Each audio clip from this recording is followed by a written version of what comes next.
Hello વિદ્યાર્થી મિત્રો, મજામાં છો બધા?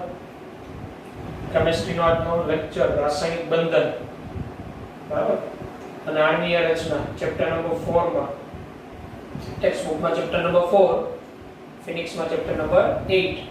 ઓકે, તો છેલ્લે આપણે હાઇબ્રિડાઇઝેશન લેક્ચર નંબર 14 માં ચર્ચા કરતા હતા સંકરણની. sp3 sp2 sp સંકરણ કોને કહેવાય એ બધી વાત કરેલી આપણે. સંકરણ ક્યાંથી આવેલું એ બધી વાત કરેલી. આજના લેક્ચરમાં જે સંકરણની ચર્ચા ચાલશે. સંકરણમાં આપણે અન્ય ઉદાહરણ લઈએ sp2 ના, બરાબર. sp2 સંકરણમાં દાખલા તરીકે sp3 સંકરણમાં અન્ય અણુની વાત કરીએ તો sp3 સંકરણ ઇથેન અણુમાં ઇથેન C2H6 અણુ નો આકાર, બરાબર. તો ઇથેનમાં દરેક કાર્બન કાર્બન સિંગલ બંધ હોય. ઇથેનમાં CC એકલ બંધ હોય, સિંગલ બંધ. તો કાર્બને બધા જ સિંગલ બંધ બનાવેલા હોય તો દરેક કાર્બન અને એક કાર્બનના ચારે ચાર બંધ સમાન હોય. તો ચાર બંધ સમાન ત્યારે જ હોય જ્યારે કક્ષકોની ઊર્જા સમાન હોય. જ્યારે CC સિંગલ બંધ હોય ત્યારે કાર્બનનું સંકરણ મગજમાં રાખવાનું sp3 પ્રકારનું હોય. CC સિંગલ બંધ ત્યારે કાર્બનનું સંકરણ sp3 પ્રકારનું હોય, બરાબર. તો ઇથેન અણુનો આકાર આપણે સમાનતા લઈએ તો કાર્બન આ બંને કાર્બનનું સંકરણ sp3 હોય એટલે બંને કાર્બન પાસે ચાર ચાર sp3 સમકૃત કક્ષક. હવે ઇથેન અણુનો આકાર, તો પહેલા તો ઇથેનનું અણુસૂત્ર, તો ઇથેનનું અણુસૂત્ર C2H6 છે, બરાબર. બંને કાર્બન પાસે ચાર ચાર sp3 સમકૃત કક્ષક હોય. હવે બંને કાર્બનની એક એક sp3 સમકૃત કક્ષક, આ એક કાર્બનની sp3 સંકૃત કક્ષક, આ બીજા કાર્બનની sp3 સંકૃત કક્ષક એકબીજા સાથે ઇલેક્ટ્રોનની ભાગીદારી, ઇલેક્ટ્રોનના સ્પિન વિરુદ્ધ રહે રીતે સમિશ્રણ પામી આ જે બનાવે આ એક આ CC સિગ્મા બંધ બનાવે. CC સિગ્મા બંધ એક. તો CC સિગ્મા બંધ કાર્બનની sp3 કક્ષકોના સમિશ્રણથી બને. હવે બંને કાર્બન પાસે કેટલી sp3 બાકી હોય તો બંને કાર્બન પાસે 3 sp3. તો આ કાર્બનની એક sp3 સંકૃત કક્ષક હાઇડ્રોજન પરમાણુની હાઇડ્રોજનની 1s કક્ષક ઇલેક્ટ્રોનના સ્પિન વિરુદ્ધ રહે રીતે સમિશ્રણ પામે, બરાબર. અને એ જે સિગ્મા બંધ બન્યો એ CH સિગ્મા બંધ કહેવાય. તો CH સિગ્મા બંધ કઈ રીતે બને? તો કાર્બનની sp3 હાઇડ્રોજનની s અને sp3s સમિશ્રણ કહેવાય. આવું જ કાર્બન પાસે sp3 સંકૃત કક્ષક હાઇડ્રોજનની 1s, કાર્બનની sp3 હાઇડ્રોજનની 1s ઇલેક્ટ્રોનના સ્પિન વિરુદ્ધ રહે હાઇડ્રોજનની s હોય, બરાબર. આ કાર્બનની sp3 આ રીતે કાર્બન પરમાણુની sp3 સંકૃત કક્ષક sp3 અને હાઇડ્રોજનની s ઇલેક્ટ્રોનના સ્પિન વિરુદ્ધ રહે રીતે સમિશ્રણ પામે.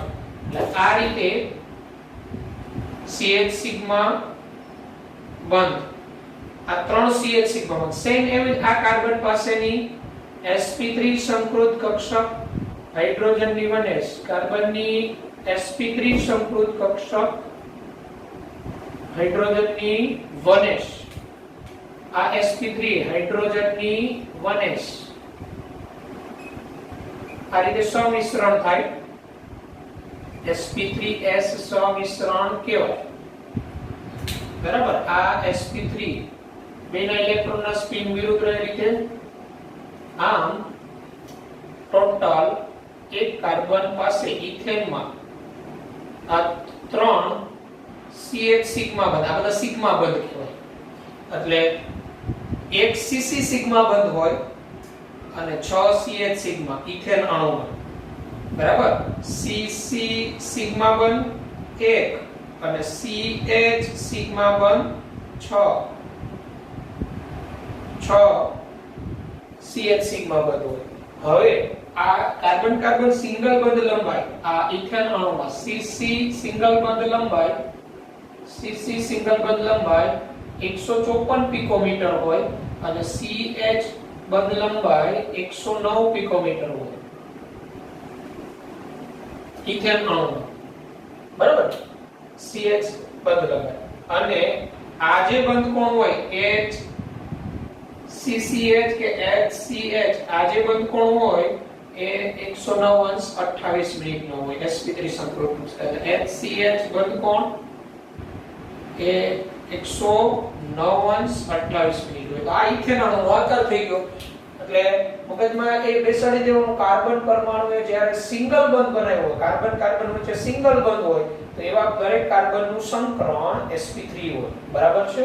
અને કાર્બનની અહીંયા આપણે એવો પ્રશ્ન પૂછે આ CC સિગ્મા બંધ કઈ કક્ષકોના સમિશ્રણથી બને તો sp3 કક્ષકોના. CH સિગ્મા બંધ કઈ કક્ષકોના સમિશ્રણથી બને તો કાર્બનની sp3 હાઇડ્રોજનની sp3s સમિશ્રણથી. આ જે CH સિગ્મા બંધ છે એ sp3s સમિશ્રણથી અને CC સિગ્મા sp3 ના સમિશ્રણથી બને. અને sp3 સંકરણ છે s કક્ષકનું પ્રમાણ 25% હોય, p કક્ષકનું પ્રમાણ 75% હોય, બરાબર છે. આ રીતે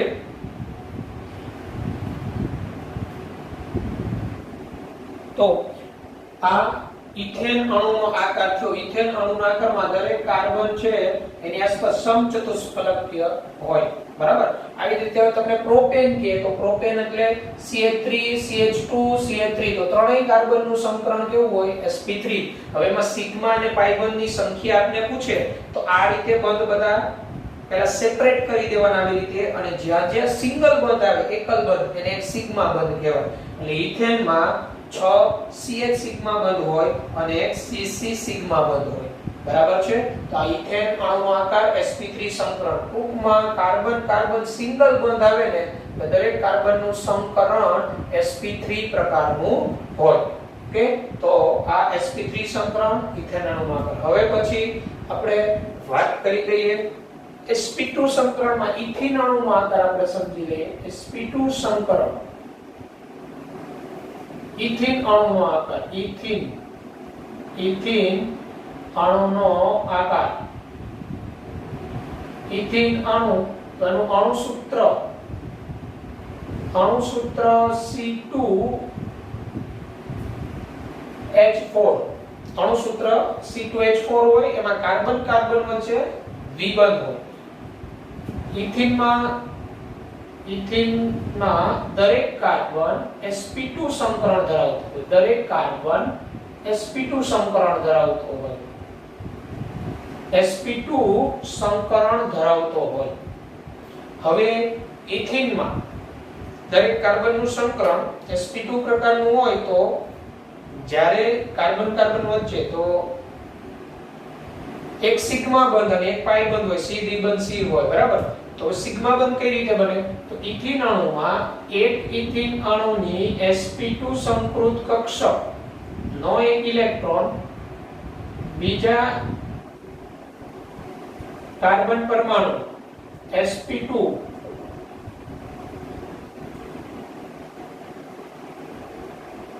સંકૃત કક્ષકનો ઇલેક્ટ્રોનના સ્પિન વિરુદ્ધ રીતે મિશ્રણ પામે અને આ રીતે CC સિગ્મા બંધ બને. CC સિગ્મા હંમેશા યાદ રાખવાનું સંકૃત કક્ષક હોય ને સંકૃત કક્ષક એ ઓલવેઝ સિગ્મા બંધ જ બનાવે. સંકૃત કક્ષક sp3 કક્ષકો હોય, sp2 હોય, sp હોય, ઓલવેઝ સિગ્મા બોન્ડ જ બનાવે. સંકૃત કક્ષકો ન હોય એટલે કે જે કક્ષકે સંકરણમાં ભાગ લીધો ન હોય એ પાઈ બંધ બનાવવામાં ભાગ લેતી હોય. તો આ રીતે sp2 એક કાર્બનની બીજા કાર્બનની sp2 CC સિગ્મા બંધ બને. હવે બંને કાર્બન પાસે કેટલી sp2 બાકી હોય તો બંને કાર્બન પાસે બબે sp2 હોય. sp2 સંકૃત કક્ષકની સંખ્યા 3 થાય. એક કાર્બન પાસે 3 બીજા કાર્બન પાસે 3 બેની એક એક sp2 સંકૃત કક્ષક આ રીતે એક જ અક્ષ ઉપર ભેગી થઈ અને CC સિગ્મા બને. હવે આ જે છે એ કાર્બનની બીજી sp2 સંકૃત કક્ષક અને હાઇડ્રોજનની ઇલેક્ટ્રોનના સ્પિન વિરુદ્ધ રીતે સમિશ્રણ પામી આ રીતે CH સિગ્મા બંધ બનાવે. કાર્બનની sp2 સંકૃત કક્ષક હાઇડ્રોજનની s ઇલેક્ટ્રોનના સ્પિન વિરુદ્ધ રીતે સમિશ્રણ પામી આ sp2s સમિશ્રણ. આ CH સિગ્મા બંધ sp2s સમિશ્રણ થી બને કાર્બનની sp2 હાઇડ્રોજનની s. એવી જ રીતે આ કાર્બન પરમાણુ પાસે sp2 સંકૃત કક્ષક હાઇડ્રોજનની s ઇલેક્ટ્રોનના સ્પિન વિરુદ્ધ રહે રીતે સમિશ્રણ પામી એટલે CH સિગ્મા બંધ. એવી રીતે કાર્બનની sp2 સંકૃત કક્ષક હાઇડ્રોજન પરમાણુની s ઇલેક્ટ્રોનના સ્પિન વિરુદ્ધ રહે સમિશ્રણ પામી આ રીતે આ CH સિગ્મા આ બધા સિગ્મા બંધ જો સંકૃત કક્ષકો sp2 સંકૃત કક્ષકો એ બધાએ સિગ્મા બંધ બનાવે અલબત્ત સિગ્મા બંધ.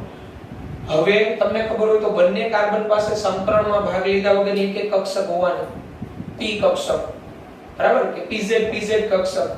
તો p કક્ષક તો હવે એ જે p કક્ષક હોય એ કાર્બન કાર્બન વચ્ચે દ્વિબંધ બનાવે જેને પાઈ બંધ કહેવાય.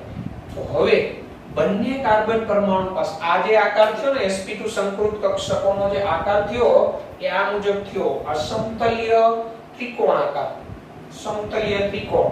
આ કાર્બનની sp2 બીજા કાર્બનની sp2 એટલે cc સિગ્મા કાર્બનની sp2 હાઇડ્રોજનની s sp2s કાર્બનની sp2 હાઇડ્રોજનની s sp2s આ જે બંધ કોણ થયો ને એ આમાં 120 ની નજીકનો હોય ટૂંકમાં બરાબર છે.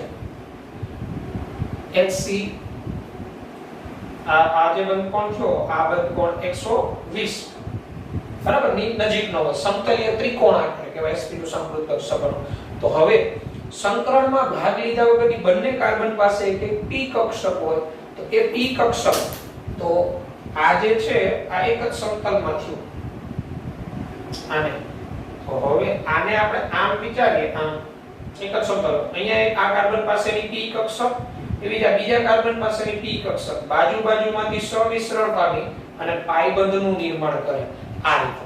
તો હવે આ કાર્બન પાસે એક p કક્ષક હોય બરાબર આ કાર્બન પાસે p કક્ષક હોય આ કાર્બન પાસે p કક્ષક હોય આ રીતે બાજુમાંથી સમિશ્રણ પામી અને આ જે સમિશ્રણ થાય કક્ષકો આ કાર્બનની pz હોય તો pz આ જે સમિશ્રણ જે આ જે બંધ બન્યો અને પાઈ બંધ કહેવાય. એટલે આ રીતે આ એક સિગ્મા બંધ અને આ એક પાઈ બંધ કાર્બન કાર્બન વચ્ચે એક સિગ્મા બંધ અને એક પાઈ બંધ. સિગ્મા અને પાઈ બંધ આપણે વાત કરી ગયા કયો બંધ પ્રબળ હોય કયો નિર્બળ હોય. હંમેશા યાદ રાખો સિગ્મા બંધ પોતે એકલો અસ્તિત્વ ધરાવતો હોય પણ પાઈ બંધ તો સિગ્મા બંધની સાથે જ અસ્તિત્વ ધરાવતો હોય. આ થયું CH2 દ્વિબંધ CH2 એટલે આનું સૂત્ર C2H4 આ ઇથિન અણુ બરાબર. તો એની અંદર ઇથિન અણુમાં એક CC સિગ્મા બંધ હોય અને 4 CH સિગ્મા બંધ હોય અને એક પાઈ બંધ હોય. જ્યારે કોઈ બે પરમાણુ વચ્ચે ડબલ બોન્ડ આવે તો એમાંથી એક પાઈ બોન્ડ અને એક સિગ્મા બંધ. સિગ્મા બંધ છે ને એ સંકૃત કક્ષકોએ બનાવ્યો હોય અને પાઈ બંધ છે ને સંકરણમાં ભાગ લીધા વગરની કક્ષકોએ બનાવેલો હોય બરાબર છે. તો આની અંદર આ જે છે આ પાઈ બંધ ટૂંકમાં આ રીતે બન્યું બે કાર્બન પાસે આ p કક્ષક બરાબર બંનેની આ p કક્ષકો એકબીજા સાથે આ રીતે સમિશ્રણ પામે આ રીતે અને આ પાઈબંધ આ જે પાઈબંધ બન્યો અને p પાઈ પ્રકારનો પાઈબંધ કહેવાય કારણ કે p કક્ષક દ્વારા બન્યો છે p પાઈ પ્રકારનો પાઈબંધ. C દ્વિબંધ C બંધ લંબાઈ ઇથિનમાં C દ્વિબંધ C બંધ લંબાઈ આ જે જેમ બે પરમાણુ વચ્ચે બંધની સંખ્યા વધે ને બંધ લંબાઈ ઘટે. C દ્વિબંધ C બંધ લંબાઈ 134 પિકોમીટર હોય અને CH બંધ લંબાઈ એ છે 108 પિકોમીટર થઈ જાય 108 પિકોમીટર. તો આમાં CH બંધ લંબાઈ 108 છે આમાં કેમ 109? તો અહીંયા કાર્બનમાં sp3 આમાં s કક્ષકનું પ્રમાણ 25% હોય આમાં s કક્ષકનું પ્રમાણ વધી જાય sp2 એટલે એક s અને બે p 100 એ 3 ભાગ પડે. તો આમાં છે ને percentage of s sp2 સંકરણમાં percentage of s હોય ને એ 33.33% જેવું હોય અને percentage of p હોય એ 66.67% જેવું હોય 66.67% જેવું આ રીતે. બરાબર છે 100 એ 3 ભાગ, 2 ભાગ p ના છે અને 1 ભાગ s. તો જેમ s કક્ષકના પરસેન્ટેજ વધે ને એમ જે તે કાર્બનની હોય ને ઇલેક્ટ્રોન આકર્ષવાની વૃત્તિ વધે. એવાનો મતલબ એની વિદ્યુત ઋણતા વધે, કારણ કે s કક્ષક તમને બધા ભણી ગયા પરમાણુ બંધારણમાં, કેન્દ્રની નજીકની કક્ષક અને કેન્દ્રમાં ધનભાર હોય. તો જેમ s કક્ષકનું પ્રમાણ વધે એમ એ કાર્બનની વિદ્યુત ઋણતા વધે, એટલે આ CH બંધના આ ઇલેક્ટ્રોનનું આ કાર્બનની આકર્ષવાની વૃત્તિ વધારે હોય તો બંધ લંબાઈ ઘટે. s કક્ષકનું પ્રમાણ જેમ વધે ને એમ બંધ લંબાઈ ઘટે. આખું કોષ્ટક લખાવી દઈશ તમને બધું, બરાબર, આની કેરેક્ટરિસ્ટિક. તો C બંધ લંબાઈ 134, CH બંધ લંબાઈ 108 પિકોમીટર હોય, બરાબર. આમાં બંધ કોણ જે હોય એ 120 ની નજીકનો હોય. HCH આમ HCH લગભગ આ 117 જેવો થાય છે અને આ HCC લગભગ 121 જેવો થાય છે. એટલે નિયર ઇક્વલ ટુ 120 જેવો હોય. આ sp2 સંકૃત કક્ષક સમતલીય ત્રિકોણ આકારે ગોઠવાયેલું હોય. આ ઇથિન અણુનો થયો. તો હવે મગજમાં એ રાખવાનું કે જ્યારે કાર્બન કાર્બન વચ્ચે ડબલ બોન્ડ આવે તો એમાંનો એક પાઈ બોન્ડ હોય ને એક સિગ્મા બોન્ડ હોય. પણ મગજમાં આપણે રાખીશું જે કાર્બન વચ્ચે ડબલ બોન્ડ હોય એમાં જ એક સિગ્મા ને પાઈ હોય. એ જ કાર્બનનું સંકરણ sp2 હોય. દાખલા તરીકે પ્રોપીન અણુ હોય, પ્રોપીન અણુ, તો પ્રોપીન અણુમાં બધા જ કાર્બનનું સંકરણ sp2 ન હોય. મગજમાં રાખી દેજો. જો આ કાર્બનનું sp2 હોય ડબલ બોન્ડ, આનું sp2 હોય, પણ આ કાર્બનનું તો sp3 હોય, કારણ કે અહીંયા cc સિગ્મા બંધ સિંગલ બંધ બનાવ્યો છે, બરાબર છે. આ મગજમાં રાખો. તો હવે પછી આપણે sp સંકરણ ઇથાઇન અણુનો આકાર જોઈએ. C triple bond C ethyne અણુનો આકાર. ઓકે, તો C2H2 અણુમાં sp સંકરણ, બરાબર. C2H2 અણુ એટલે ઇથાઇન. આ C2H2 એનું અણુ સૂત્ર થયું. આમાં કાર્બન કાર્બન ટ્રિપલ બોન્ડ હોય, ત્રિબંધ હોય કાર્બન કાર્બન. તો જ્યારે કાર્બન કાર્બન ત્રિબંધ હોય તો એમાં બે બંધ સરખા હોય, બે બંધ સિગ્મા બંધ વાળા. તો દરેક પેલાનો આકાર આવ્યો હોય. CH ટ્રિપલ બોન્ડ CH એ અણુનો આકાર પ્રાયોગિક આકાર રેખીય આવેલો હોય. તો રેખીય આકાર તો ત્યારે જ શક્ય બને કે એમાં sp પ્રકારનું હાઇબ્રિડાઇઝેશન હોય. તો કાર્બન જ્યારે sp સંકરણ કરે તો ત્યારે કાર્બન પાસે બે sp સંકૃત કક્ષક હોય. પ્રતિ કાર્બન બે sp સંકૃત કક્ષક.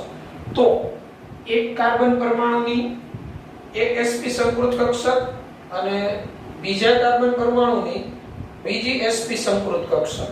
આ રીતે જો ઇથિન અણુમાં એક કાર્બન પાસેની એક sp સંકૃત કક્ષક અને બીજા કાર્બન પાસેની બીજી sp સંકૃત કક્ષક. એટલે કાર્બન કાર્બન વચ્ચે આ રીતે cc સિગ્મા બંધ બને. આ એક સિગ્મા. sp sp કક્ષક બેના ઇલેક્ટ્રોનના સ્પિન વિરુદ્ધ રીતે સમિશ્રણ પામી આ રીતે cc સિગ્મા બનાવે.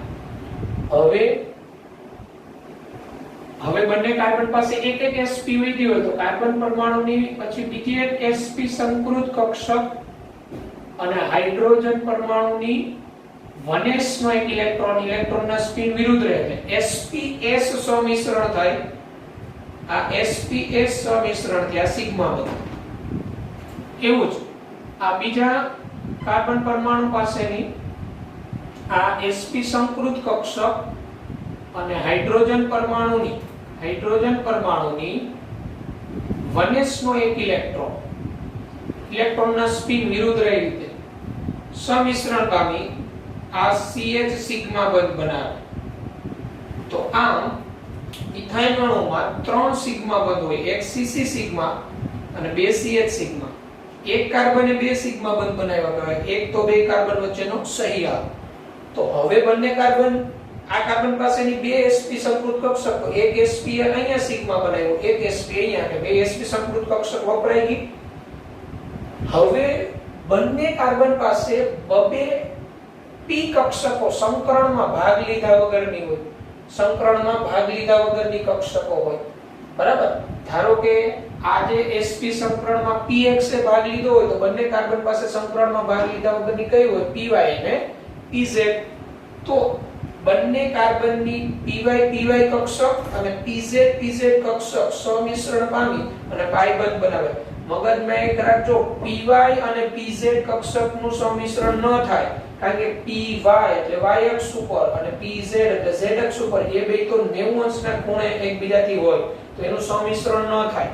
એક જ સમતલમાં હોય ને એ જ કક્ષકોનું સંમિશ્રણ થાય, તો py તો એ સાઇડ વાઇઝ ઓવરલેપિંગ થાય.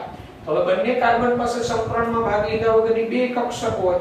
ધારો કે આ કાર્બન પાસેની આ એક px, એનો અહીંયા દર્શાવો. કાર્બન પાસેની એક આ px કે py કહી દઈએ. આ કાર્બન પાસેની એક py, તો બીજા કાર્બન પાસેની એક py, તો આ py નું સંમિશ્રણ થાય એટલે એક પાઈ બંધ બને, બરાબર. અને હજી pz હોય, આ pz દાખલા તરીકે હોય, તો આ pz નું સંમિશ્રણ થાય, pz નું સંમિશ્રણ થાય એટલે બીજો પાઈ બંધ બને. આ રીતે જો આ py હોય, આ બેનું સંમિશ્રણ થાય, pz આ રીતે હોય, બીજી pz, તો આ રીતે સંમિશ્રણ પામી બીજો પાઈ બંધ બનાવે, બરાબર.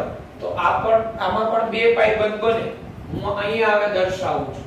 ચાલો આ કાર્બનની અહીંયા py કક્ષક હોય, તો sp આ કાર્બનની અહીંયા py હોય, તો આ py બાજુમાંથી સંમિશ્રણ પામે અને આ એક પાઈ બંધ બને કાર્બન વચ્ચે, બરાબર. બંનેની py આ સંમિશ્રિત થાય, py. હવે બંને કાર્બન પાસે, હવે આની pz કક્ષક અને આની pz કક્ષક, તો આ pz નું સંમિશ્રણ બાજુમાંથી થાય, pz અને આ એક પાઈ બંધ બનાવે. આમ CH ટ્રિપલ બોન્ડ CH આ ઇથાઇન અણુ, જેમાં CC સિગ્મા બંધ એક હોય અને CH સિગ્મા બંધ બે હોય, બરાબર. આમાં C ટ્રિપલ બોન્ડ C બંધ લંબાઈ, આ જે બંધ લંબાઈ હોય એ પેલી ડબલ બોન્ડમાં હોય એના કરતા ઘટી જાય, આ 120 પિકોમીટર થઈ જાય. બે પરમાણુ વચ્ચે બંધની સંખ્યા વધે, બંધ લંબાઈ ઘટે, અને CH બંધ લંબાઈ હોય એ આમાં 106 પિકોમીટર જેવી હોય, 106 પિકોમીટર. અને આ જે બંધકોણ હોય, આની અંદર બંધકોણ આ HCC, આ જે બંધકોણ હોય એમાં 180 નો બંધકોણ હોય, કે કારણ કે sp સંકૃત કક્ષક એકબીજાથી 180 ના ખૂણે વિસ્તરેલી હોય, બરાબર છે. એટલે એ બંધકોણ જે છે 180 નો હોય. એટલે આમાં sp સંકરણમાં percentage of s 50% s હોય, percentage of p 50% p હોય. તો મેં હમણાં વાત કરી જેમ percentage of s વધે ને બંધ લંબાઈ ઘટતી જાય, કારણ કે કાર્બન પરમાણુની વિદ્યુત ઋણતા વધતી જાય. પરિણામે 50% 1/s 1/p sp એટલે બે જ કક્ષકોનું સંમિશ્રણ, એટલે 100 એ બે ભાગ પડે, 50% s 50% p, બરાબર છે. તો આ રીતે હવે આની અંદરનો જે આ c આ બંધ બન્યો, બરાબર, એને આપણે આમ દર્શાવી દઈએ તો આ CH અહીંયા CH આ સિગ્મા બંધ બન્યો હોય કક્ષકોના સંમિશ્રણ, આ સિગ્મા બંધ બન્યો હોય કક્ષકોના સંમિશ્રણ. પાઈ બંધ એક આ રીતે ઉપરથી પાઈ બંધ અને એક પાઈ બંધ જે છે પાછળની બાજુથી. તમારી ટેક્સ્ટ બુક ની અંદર જે છે 3D માં આકૃતિ બતાવેલી છે, એકવાર જોઈ જવાની, એ દોરવાની નહીં આવે, પણ મગજમાં એ રાખવાનું પાઈ બંધ કોણ બનાવે, સિગ્મા બંધ. તો આ જેમાં કાર્બન ટ્રિપલ બોન્ડ હોય, એમાં ટ્રિપલ બોન્ડ ના દરેક કાર્બન નું સંકરણ sp પ્રકારનું હોય, બરાબર છે. તો આ રીતે સંકરણ અને સિગ્મા અને પાઈ બંધની સંખ્યા ગણતા હોવી જોઈએ. percentage s અને જે તેની વિદ્યુત ઋણતા એ સમપ્રમાણમાં હોય. percentage s અને બંધ લંબાઈ વ્યસ્ત પ્રમાણમાં હોય. જેમ percentage s વધે તેમ બંધ લંબાઈ ઘટે, અને percentage s અને બંધ કોણ હોય ને, બંધ કોણ એ સમપ્રમાણમાં હોય. જેમ percentage s વધે છે ને બંધ કોણ વધે છે, બરાબર છે. sp3 માં 128 મિનિટ, sp2 માં 120 ની આસપાસ આવ્યો અને sp માં 180 નો એટલે જેમ percentage s વધે એમ બંધ કોણ વધે એટલે percentage s અને બંધ કોણ સમપ્રમાણમાં. તો આ રીતે sp2 sp3 અને sp સંકરણના અન્ય આપણે ઉદાહરણ લીધા. હવે આપણે sp અને d કક્ષક સંકરણમાં ભાગ લીધો હોય. d કક્ષક બરાબર ને, d કક્ષક સંકરણમાં ભાગ લેતો હોય ત્યારે d ની તમે ભણી ગયા 5 હોય, dxy dyz dzx dx2 y2 અને dz2. તો ક્યારે કયા સંકરણમાં d ની કઈ કક્ષક ભાગ લેતી હોય અને શા માટે એ આપણે સમજતું જવાનું. sp અને d કક્ષકનું સંમિશ્રણથી sp3d સંકરણ એનું ઉદાહરણ, sp3d2 સંકરણ એનું ઉદાહરણ આપણે જોઈએ. ઓકે, તો હવે સંકરણમાં d કક્ષકનો સમાવેશ થતો હોય, d કક્ષક ભાગ લેતી હોય એવા સંકરણ કયા કયા, એ સંકરણ હોય ત્યારે શેપ કેવો થાય. તો સંકરણમાં spd નો સમાવેશ, તો ત્રીજો આવર્ત આવર્ત કોષ્ટકમાં ત્રીજો આવર્ત હોય ને એમાં sp કક્ષક સાથે d કક્ષકનો પણ સમાવેશ હોય સંયોજકતા જે તે પરમાણુના. તો 3d કક્ષકોની ઊર્જા 3d 3s અને 3p કક્ષકોની ઊર્જા સાથે સરખાવી શકાય. 3d 3s અને 3p માં તફાવત ઓછો. મગજમાં રાખવાનું, જે કક્ષકોમાં ઊર્જાનો તફાવત ઓછો હોય એ જ સંકરણમાં ભાગ લે, એનું જ સંમિશ્રણ વ્યવસ્થિત થાય. એટલે 3d 3s 3p એટલે આ 3s 3p 3d અથવા 3d 4s 4p બરાબર. 3s 3p 3d અથવા 3d 4s 4p કક્ષકોને સમાવતું સંકરણ શક્ય બને. એટલે 3s 3p 3d નું સંમિશ્રણ થાય અથવા 3d 4s 4p નું સંમિશ્રણ થાય. પણ 3p 3d અને 4s કક્ષકોને સમાવતું સંકરણ શક્ય નથી. 3p 3d અને 4s, કારણ કે આ 3p અને 4s માં ઊર્જાનો તફાવત વધી જાય એવું કહે છે. બરાબર છે, એટલે સમાવતું સંકરણ શક્ય નથી. તો d કક્ષકો ભાગ લેતી હોય, d કક્ષકો, તો એવા સંકરણના પ્રકાર, તો આપણે એક કોષ્ટક બનાવ્યો છે. સંકરણનો પ્રકાર, સંકરણમાં ભાગ લેતી કક્ષકો, જે તે સંકરણમાં કઈ કક્ષકો ભાગ લે, એનો શેપ આકાર અને એક્ઝામ્પલ એવા. બરાબર છે. તો સંકરણનો પ્રકાર, તો dsp2 d કક્ષક ભાગ લેતી હોય એમાં સંકરણ dsp2 પ્રકારનું બને. dsp2 પ્રકારના સંકરણમાં 1s કક્ષક, એક s કક્ષક બરાબર, અને 1d કક્ષક, એક d કક્ષક. પણ d કક્ષકમાં કઈ ભાગ લે ખબર? dx2 y2. dsp2 પ્રકારનું સંકરણ ત્યારે dx2 y2 પ્રકારની ભાગ લેતી હોય 1s અને 1s and 2p કક્ષક આ ભાગ લેતો. હવે d માં dx2 y2 કેમ ભાગ લે? તો તમને કહું તો dx2 y2 આ કક્ષકોનો આકાર તમને ખબર કે સંપૂર્ણપણે x અક્ષ અને સંપૂર્ણપણે y અક્ષ ઉપર સંમિશ્રિત થયેલી હોય. એટલે dx2 y2 ની કક્ષક આખી જોવો ને, બરાબર, તો x અક્ષ અને y અક્ષ ઉપર સંપૂર્ણ ઓવરલેપ થયેલું હોય. x અક્ષ ઉપર ને y અક્ષ ઉપર પથરાયેલું, બે વચ્ચેનો ખૂણો એમાં 90 હોય. અને dsp2 સંકરણમાં થાય ત્યારે અણુનો આકાર સમતલીય સમચોરસ હોય આ રીતે.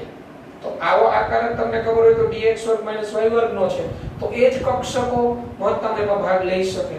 ઉદાહરણ તરીકે NaCl4 2- PtCl4 2- આ એક પ્રકારના સંકીર્ણ સંયોજન કહેવાય. આના સંકરણ છે ને આપણે 12મા ધોરણની અંદર ગણવાના આવશે. 12મા ધોરણમાંના સંકરણ આપણે ગણતરી કરવાના આવશે. અહીંયા યાદ રાખીશું આપણે. સમતલીય સમચોરસ એટલે આપણે MCQ બને dsp2 સંકરણ ત્યારે કઈ કક્ષક ભાગ લેતી હોય d ની, તો d ની કઈ dx2 y2. શા માટે?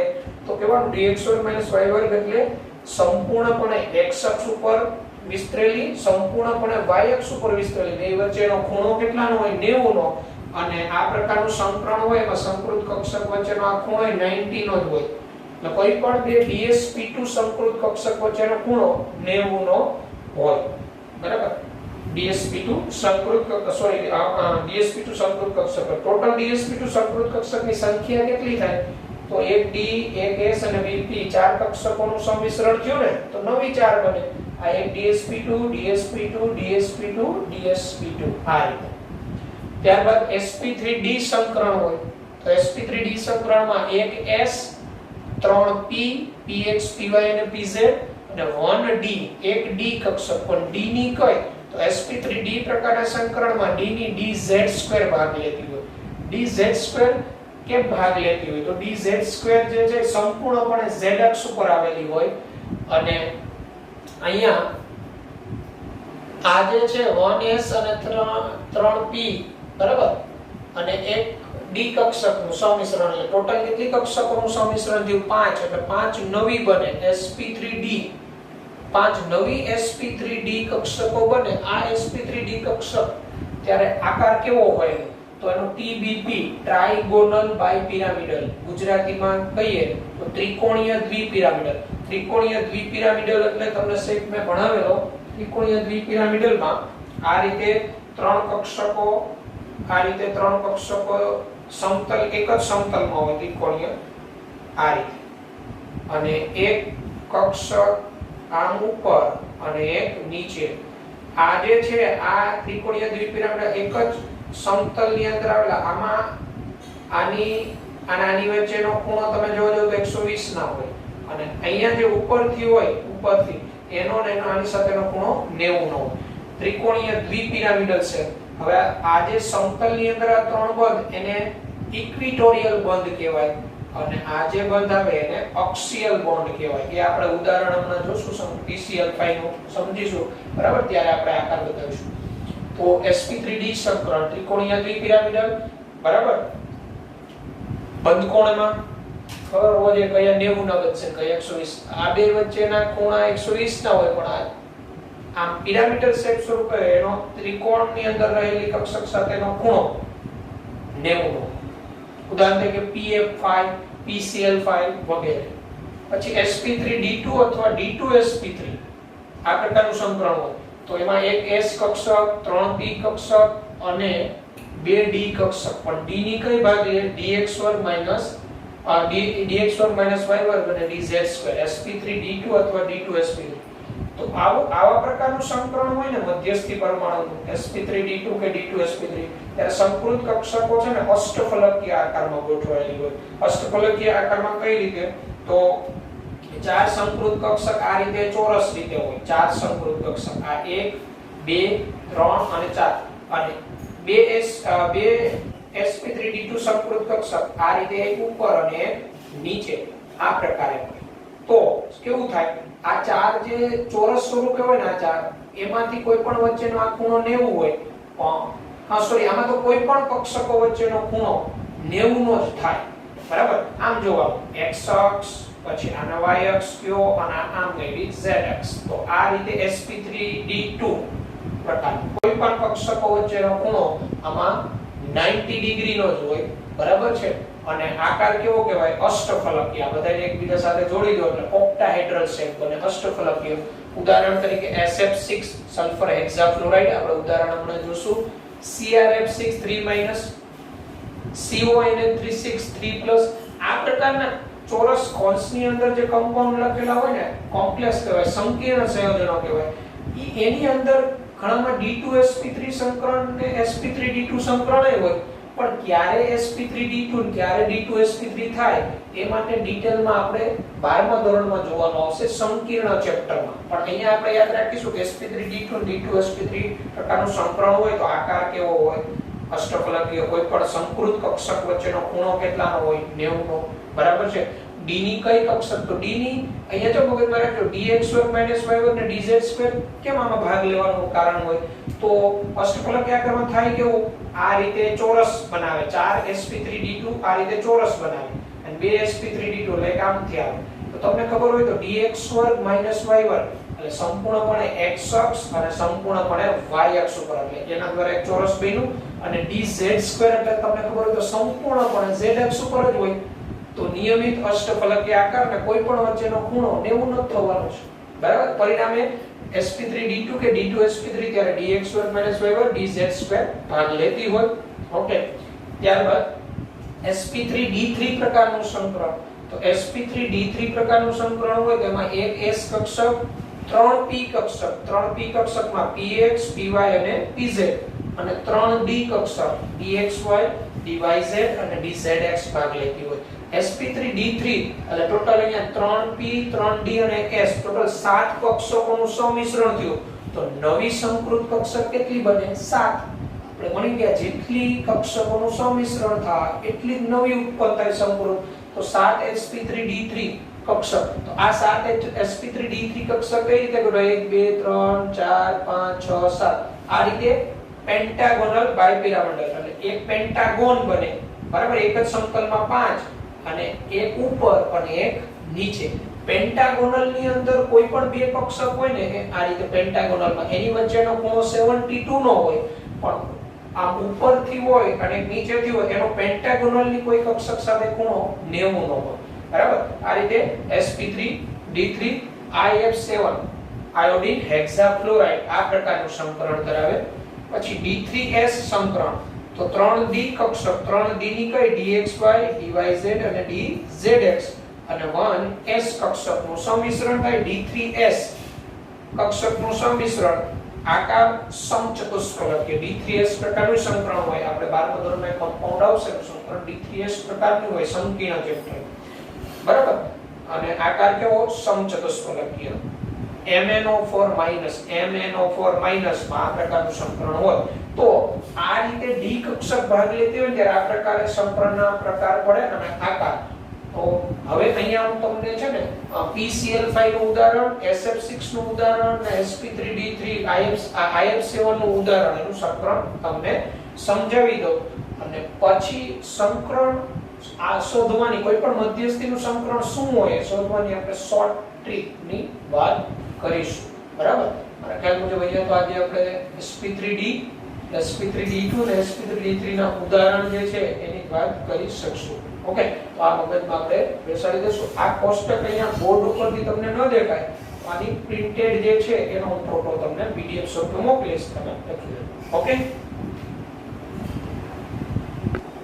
તો PCl5 ની રચના sp3d સંકરણ.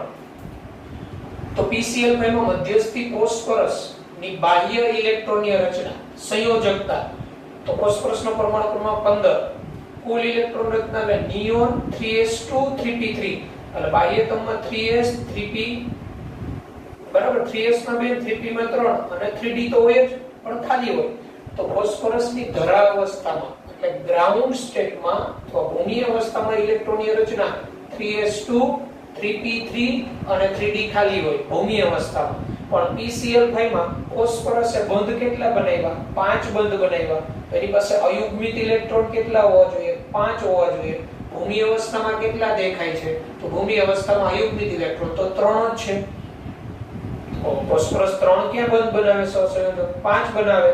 તો એનો અર્થ એવો થાય આ 3s માંથી એક ઇલેક્ટ્રોન ઉત્તેજિત થઈને 3d માં જાય તો 5 અયુગ્મિત ઇલેક્ટ્રોન થઈ જાય. તો આપણે ઉત્તેજિત અવસ્થાની ઇલેક્ટ્રોન રચનાની જરૂર પડે. તો ઉત્તેજિત અવસ્થાની ઇલેક્ટ્રોન રચના તો 3s માંથી એક ઇલેક્ટ્રોન 3d માં ઊર્જામાં તફાવત ઓછો હોય આ રીતે ઇલેક્ટ્રોન ટ્રાન્ઝિશન બતાવી શકે. 3s1 હવે 3p3 ને 3d નો એક. હવે PCl5 તો PCl5 માં બંધ કોણ ને એના બધા ઉપરથી ખબર પડે કે એમાં તો પર્ટિક્યુલર as ને p ને d શુદ્ધ p કે શુદ્ધ s નું મિશ્રણ ન થતું હોય તો એમાં શું થતું હોય? તો આ એક 3s 3 3p અને 3d નું સંમિશ્રણ થાય 5 સમાન ઊર્જાવાળી કક્ષક બને એટલે sp3 આ PCl5 બને. તો ત્યારે આ રીતે એક s 3p અને d નું સંમિશ્રણ થાય અને ફોસ્ફરસ પાસે ટોટલ કેટલી sp3d સંકૃત કક્ષક 5. તો હવે શું થાય? ફોસ્ફરસ ને એક sp3d કક્ષકનો એક અયુગ્મિત આ એક ઇલેક્ટ્રોન ક્લોરીનનો એક અયુગ્મિત એટલે ક્લોરીનની જે બાહ્યતમ 2pz હોય sp3d ફોસ્ફરસ ની ક્લોરીનની 2pz નો એક ઇલેક્ટ્રોન સંમિશ્રણ પામી આ રીતે ટોટલ કેટલા સિગ્મા બનાવે? 1 2 3 4 અને 5. આ ક્લોરીન આ એક ઇલેક્ટ્રોન ફોસ્ફરસ નો એક ક્લોરીન નો એટલે આ રીતે યુગ્મીકરણ થઈ જાય. ક્લોરીન નો એક sp3d માંથી, ક્લોરીન નો એક sp3d માંથી, ક્લોરીન નો એક sp3d માંથી, ક્લોરીન નો એક sp3d માંથી. એટલે આ રીતે sp3d પ્રકારનું સંકરણ મધ્યસ્થી ફોસ્ફરસ નું હોય અને આપણે આની જીઓમેટ્રી બતાવી છે ત્રિકોણીય દ્વિપિરામિડલ. આ રીતે આ જે 3 PCl બંધ હોય ને, આ 1 2 અને 3 સમતલીય ત્રિકોણીય રીતે 3 PCl બંધ, એ PCl બંધને ઇક્વિટોરિયલ પોઝિશન કહેવાય, વિષુવવૃત્તીય પોઝિશન, જેને E વડે દર્શાવી છે. જો આમાં E. અને આ PCl બંધ જે હોય એને અક્ષીયલ પોઝિશન કહેવાય, અક્ષીયલ બોન્ડ કહેવાય. આ બરાબર અક્ષીયલ બોન્ડ છે. અને ઇક્વિટોરિયલ આ જે 3 PCl બંધ લંબાઈઓની સરખી હોય, પણ અક્ષીયલ ની જે PCl બંધ લંબાઈ હોય એ જુદી હોય. અક્ષીયલ બંધ લંબાઈ વધુ હોય, કારણ કે આ PCl બંધમાં અપાકર્ષણની માત્રા આમાં વધારે હોય. અપાકર્ષણની માત્રા આમાં વધારે, એટલે ફોસ્ફરસ થી ક્લોરીન દૂર હોય. એટલે એ ખાસ PCl માં પાંચે PCl બંધ સરખા ન હોય, એટલે કે વિધાન આવે કે PCl5 માં 5 PCl બંધ સરખા જ હોય, તો આ વિધાન ખોટું. 2 PCl બંધ અક્ષીયલ વાળા હોય, 3 PCl બંધ ઇક્વિટોરિયલ પોઝિશન, અંગ્રેજીમાં ઇક્વિટોરિયલ, ગુજરાતીમાં એને વિષુવવૃત્તીય પોઝિશન કહેવાય. અને 2 PCl બંધ અક્ષીયલ, ગુજરાતીમાં અક્ષીય પોઝિશન. તો અક્ષીય બંધ લંબાઈ હોય ને, અક્ષીય બંધ લંબાઈ એ વધુ હોય ઇક્વિટોરિયલ કરતા. એનું કારણ એ હોય કે એમાં અપાકર્ષણની માત્રા વધારે હોય. ડિટેલમાં તમને હું બેન્ડ્સ રૂલ સમજાવીશ. આ સંકરણ ટોપિક પૂરો થાય પછી બેન્ડ્સ રૂલ્સ આવશે કે કઈ રીતે કોની ગોઠવણી ક્યાં કરવી, એના માટેનો બેન્ટ નામના વૈજ્ઞાનિકે રૂલ્સ આપેલો છે. આપણે સમજીશું ત્યારે વાત કરીશું કે અપાકર્ષણની માત્રા કેમ વધારે હોય. PCl અક્ષીય બંધ લંબાઈ ગ્રેટર ધેન PCl વિષુવવૃત્તીય એટલે ઇક્વિટોરિયલ કરતા. એટલે આ PCl બંધ કરતા આ PCl બંધ લંબાઈ વધુ હોય. આમ PCl5 સક્રિય હોય. જ્યારે PCl5 નું વિઘટન થાય ને, 12મા ધોરણમાં P વિભાગ ચેપ્ટર આવશે ને, એમાં આ સમૂહ 15 ના તત્વો ફોસ્ફરસમાં PCl5 આપણે આવશે ને બનાવવા એની રાસાયણિક પ્રક્રિયા, તો PCl5 નું વિઘટન થાય શું છૂટું પડે ની ખબર પડી જાય, PCl3 Cl2. કેમ? તો આ PCl બંધ લંબાઈ, આ PCl બંધ લંબાઈ વધારે હોય. જેમ બંધ લંબાઈ વધુ એમ બંધ ઊર્જા ઓછી, એટલે આ બંધ વધુ સક્રિય હોય, એટલે ક્લોરીન અહીંથી દૂર થાય. આ રીતે Cl2 દૂર થાય. PCl5 ના વિઘટનથી PCl3 Cl2 બને, પણ એ ક્લોરીન ક્યાંથી દૂર થયા હોય? આ અક્ષીયલ પોઝિશન ઉપર. અક્ષીયલ બંધ લંબાઈ ઇક્વિટોરિયલ બંધ લંબાઈ કરતા વધારે હોય. એટલે આ MCQ જે હોય સોલ્વ કરતી વખતે ધ્યાન રાખવાનું. બરાબર છે? તો આ sp3d સંકરણ PCl5 માં, પછી sp3d2 સંકરણ આવશે SF6 માં, અને sp3d3 એ આપણે આના પછીના લેક્ચરમાં જોશું. આજનો આ લેક્ચર નંબર આપણો જે છે 15 અહીંયા સુધી રાખીએ. બરાબર છે? પછીના લેક્ચરમાં આપણે ઉદાહરણ જોઈ અને સંકરણની શોર્ટ મેથડ હવે આવશે. આપણે મધ્યસ્થીનું સંકરણ શોધવા માટેની મેથડ, અને પછી બેન્ડ્સ રૂલ્સ આવશે. બંધ કોણો વધે, લોન પેર વધેલા હોય તો લોન પેર અક્ષીયલ ગોઠવાશે કે ઇક્વિટોરિયલ ગોઠવાશે, એના માટેનો બેન્ટ નામના વૈજ્ઞાનિકે નિયમ આપેલો છે. એક્સ્ટ્રા આપણે વાત કરીશું. Okay, bye, take care.